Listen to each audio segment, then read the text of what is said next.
8th 17th ಮತ್ತು 26th Born ಅವರು ಹೇಗಿರ್ತಾರೆ ಗೊತ್ತಾ? ಇವರು ತುಂಬಾ ಹಾರ್ಡ್ ವರ್ಕಿಂಗ್ ಪೀಪಲ್ ಅಂಡ್ ತುಂಬಾ ಲಾಯಲ್ ಆಗಿ ಕೂಡ ಇರ್ತಾರೆ. ಅಂಡ್ ಇವರು ಯಾವುದೇ ಕೆಲಸ ಮಾಡಿದ್ರು ತುಂಬಾ ನಿಷ್ಠೆಯಿಂದ ಶ್ರದ್ಧೆಯಿಂದ ಕೆಲಸ ಮಾಡ್ತಾರೆ. And these people are very polite, very soft hearted, kind hearted. ಬೇರೆಯವ್ರಿಗೋಸ್ಕರ ಯೋಚನೆ ಮಾಡ್ತಾರೆ, ಒಂದ್ ಯಾವ್ದೋ ಬಿಗ್ ಕಾಸ್ಗೋಸ್ಕರ ಫೈಟ್ ಮಾಡ್ತಾರೆ. For example, you take Narendra Modi ji, he is also 8th series born. ಕೆಲವ್ರಿಗೆ ಒಬ್ಬರೇ ಇರೋದಕ್ಕೆ ಇಷ್ಟಪಡ್ತಾರೆ, they like to be isolated and ತುಂಬಾ ಗ್ರೂಪ್ ಅಲ್ಲಿ ಗುಂಪಲ್ಲಿ ಇರೋದಕ್ಕೆ ಇಷ್ಟಪಡಲ್ಲ. ಅವರೇ ಏನಾದ್ರೂ ಸ್ವಂತದ್ ಮಾಡ್ಬೇಕನ್ನೋದನ್ನ ಇಚ್ಛೆ ಪಡ್ತಾರೆ. They don't like to follow ಇದು ಆಲ್ತು ಫಾಲ್ತು ಚೀಸ್ ಅದೆಲ್ಲ.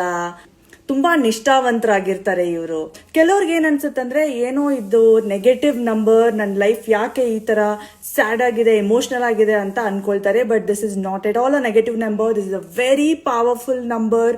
ತುಂಬಾ ಕಾರ್ಮಿಕ್ ನಂಬರ್ ಅಂತಾರೆ ಇದನ್ನ, because it is ruled by Saturn, mister Shani Dev. So ಏನಿಲ್ಲ, you just have to worship Shani Maharaj and everything is gonna be all right.